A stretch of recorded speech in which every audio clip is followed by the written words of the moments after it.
The day the Andersons rolled into our little town was overcast, the sky a bruised shade of gray that threatened rain. Their station wagon creaked and groaned as it lumbered down Main Street, laden with the accumulations of their former life. I watched from behind the fogged window. The day the Andersons rolled into our little town was overcast, the sky a bruised shade of gray that threatened rain.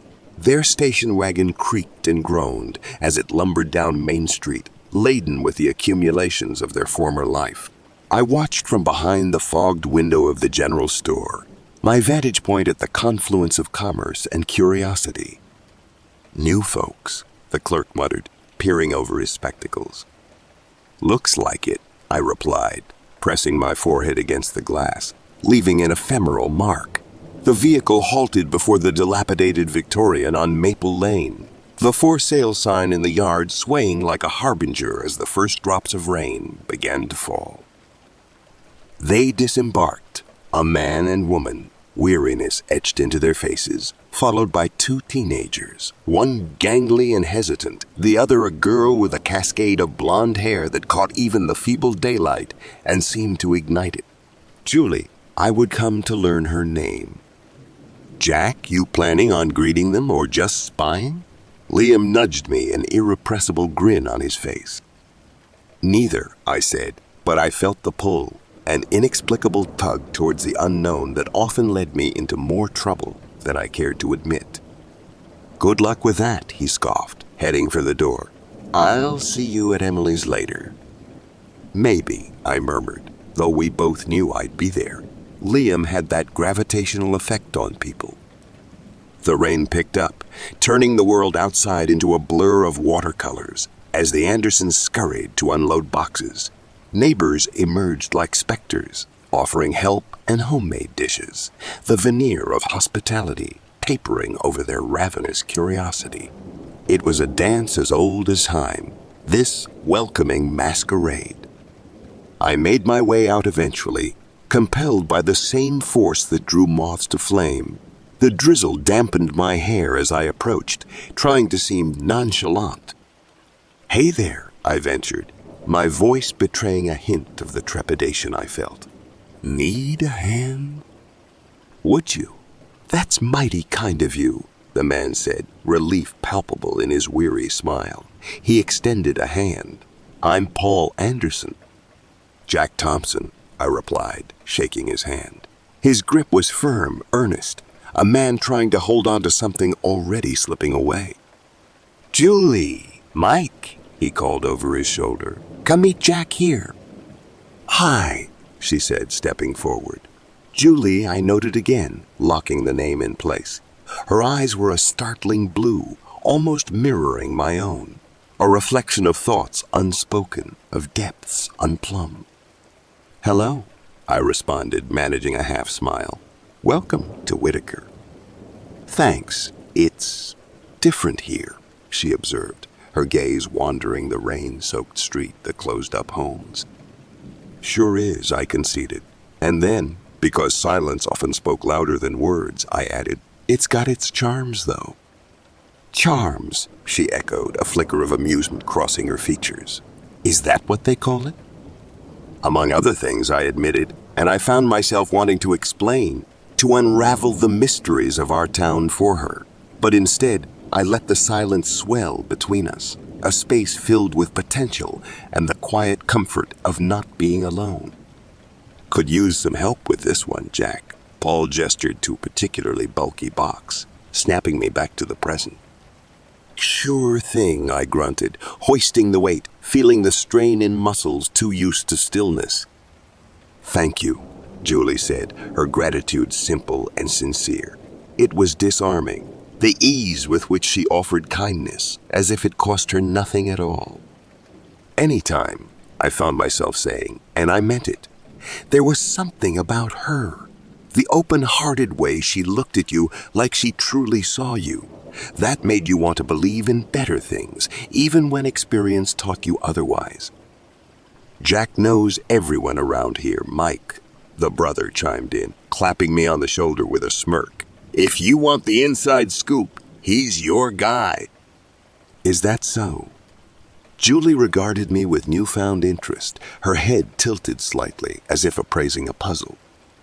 "Guess you could say that," I replied, unsure whether I should feel flattered or exposed. "But trust me, there's not much to tell." "Everyone has a story, Jack," she said softly. "Sometimes it's just a matter of finding the right person to share it with." "Maybe," I whispered, lost for a moment in the depth of her gaze. The air hung heavy with the scent of rain and earth and something else. Something like hope, faint but tenacious. A sense of connection, fragile and fleeting, threaded through the damp afternoon. "Let's get this inside," I said, shattering the quiet spell as we moved toward the house together. In the shelter of the porch, I hesitated, a premonition curling like smoke in my chest. This town, with its gnarled secrets and whispered legends, would either embrace Julie Anderson or consume her. And somehow I knew my fate was tangled up with hers, inextricably bound in the shadows. "See you around, Jack," she said, stepping back into the refuge of her new home.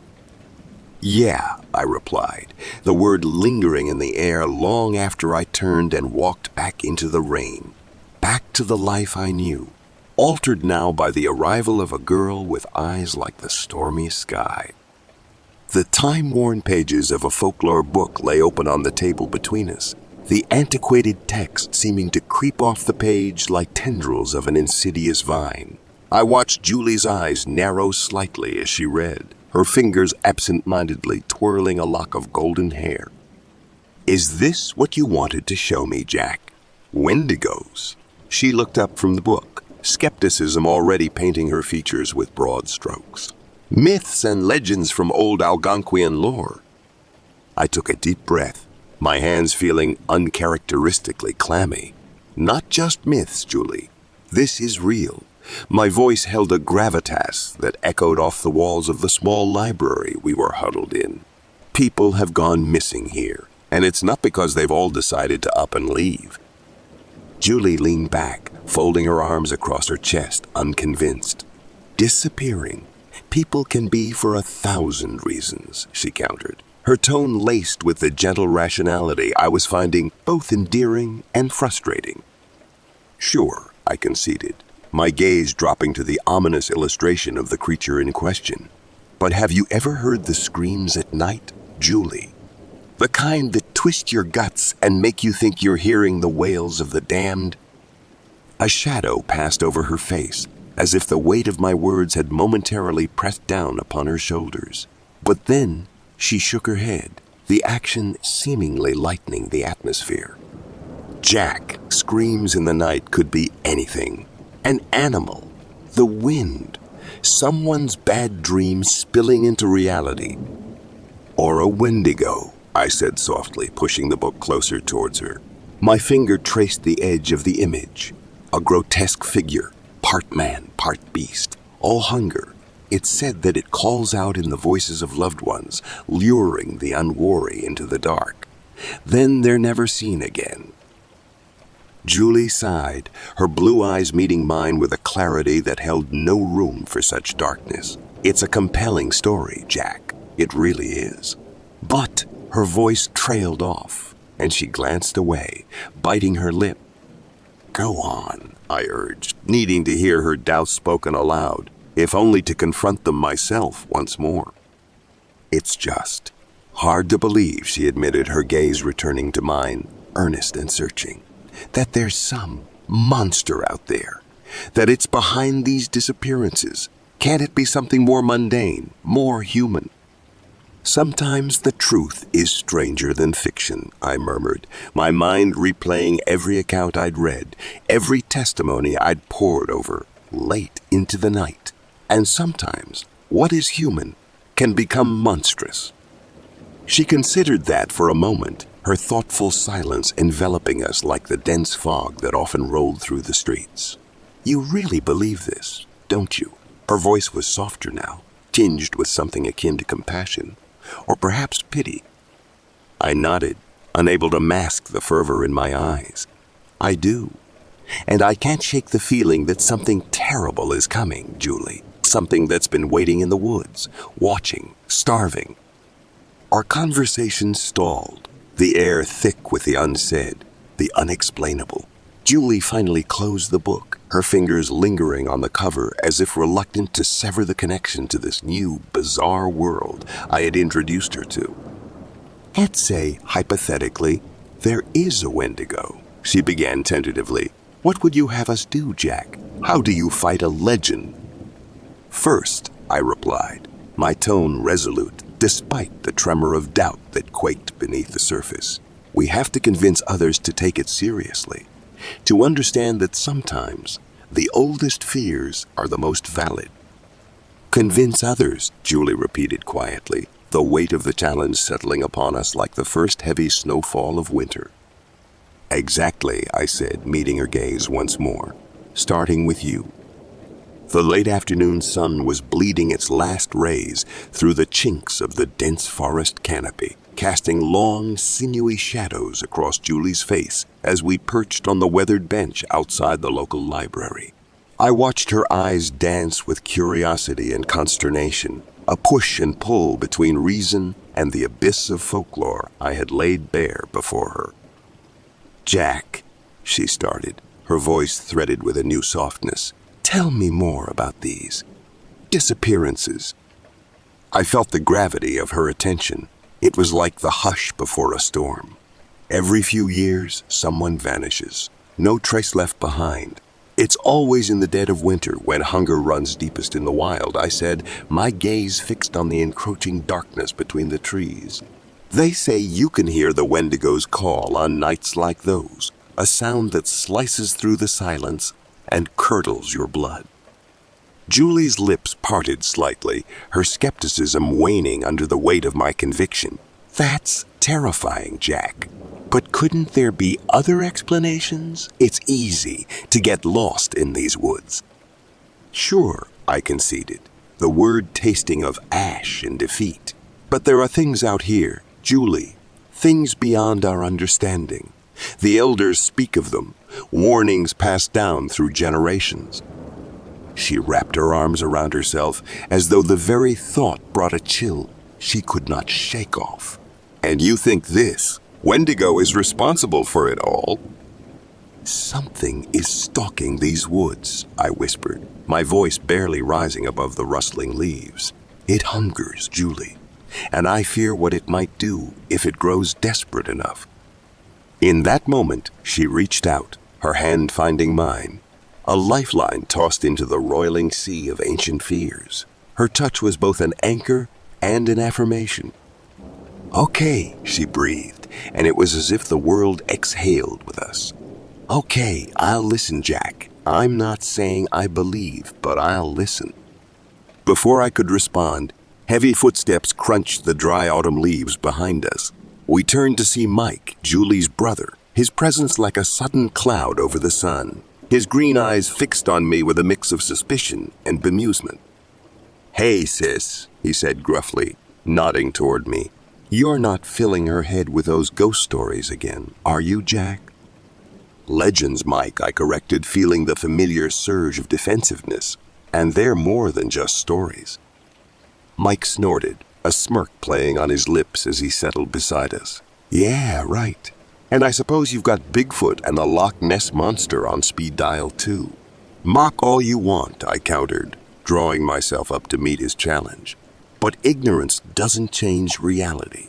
There are things in this world that defy explanation, things that prey on the unwary. Is that so? Mike leaned back, crossing his arms in a way that reminded me of barricades, of walls built to keep out the unwanted truth. Enough, Mike, Julie interjected, her gaze sharpening with a protective edge. Jack believes this, and whether you agree or not, he deserves respect. Sorry, Jack, Mike said after a beat, though his tone suggested anything but contrition. Just looking out for my little sister, you know. Of course, I murmured, my gaze drifting back to the woods, but sometimes the greatest danger lies in disbelief. The conversation lulled into a contemplative silence, each of us lost in our thoughts as the twilight deepened, swallowing the last remnants of day. A cold breeze stirred the leaves, whispering secrets only the forest knew. And somewhere, in the shadowed recesses of our town, the unseen watched and waited, its appetite growing with the coming night. The moon had risen, a pale specter in the cloud-choked sky, by the time our group converged around the bonfire we had meticulously constructed. The flames danced like frenzied spirits, casting a flickering glow over the faces of my friends. Liam's features twisted in a laugh, Emily's eyes reflecting the fire's light. "Mike," Liam called out, beckoning Julie's brother with a wave that was more taunt than invitation. "Come on, man, pull up a log. We're just swapping stories." Stories, huh? Mike's skepticism was as palpable as the smoke that hugged the autumn air. He dropped onto the offered seat with the grace of a felled tree. "Hope they're better than the fairy tale Jack's been spinning." "Hey, it's not a fairy tale," I insisted, the words leaving me sharper than I intended. A part of me knew I should be grateful for new blood, especially when the disappearances had left such gaping holes in our midst. But Mike's disbelief was a splinter under my skin, irritating and impossible to ignore.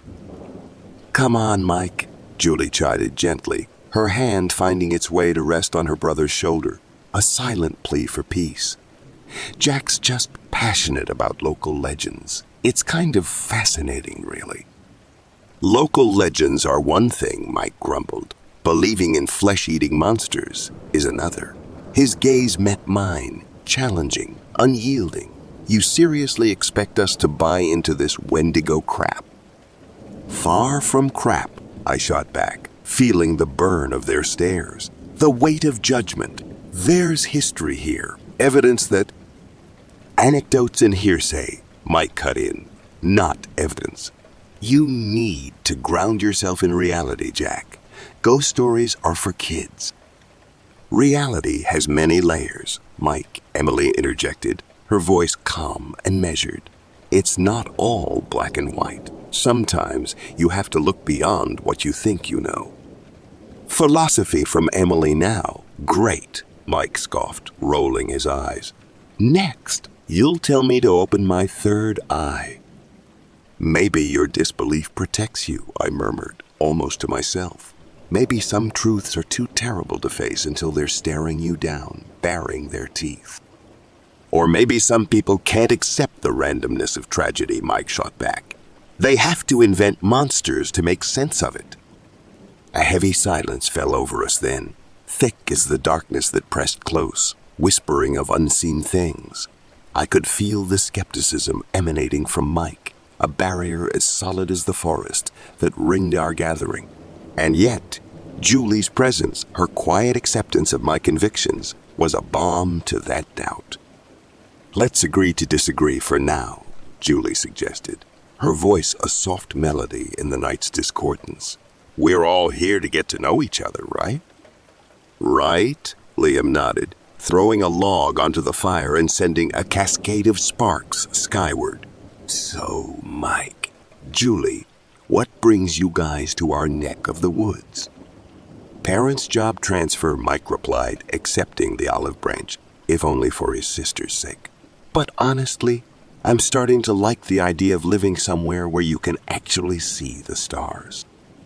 "Stars and other things," Liam teased, his eyes twinkling mischievously.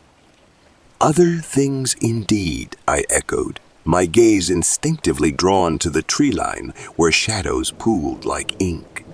Thoughts of the Wendigo circled my mind, a carousal of grim possibilities.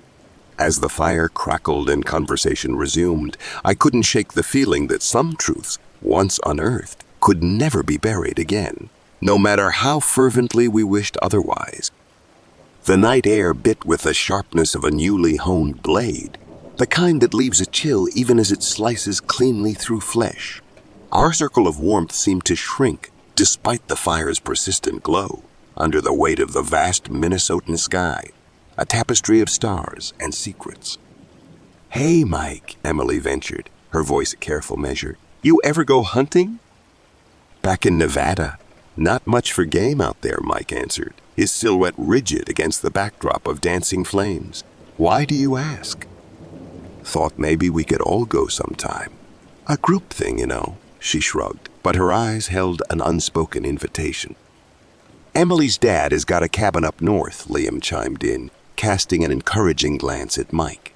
"Might be good for bonding or whatever." "Or whatever," I muttered under my breath, my thoughts snagging on the irony.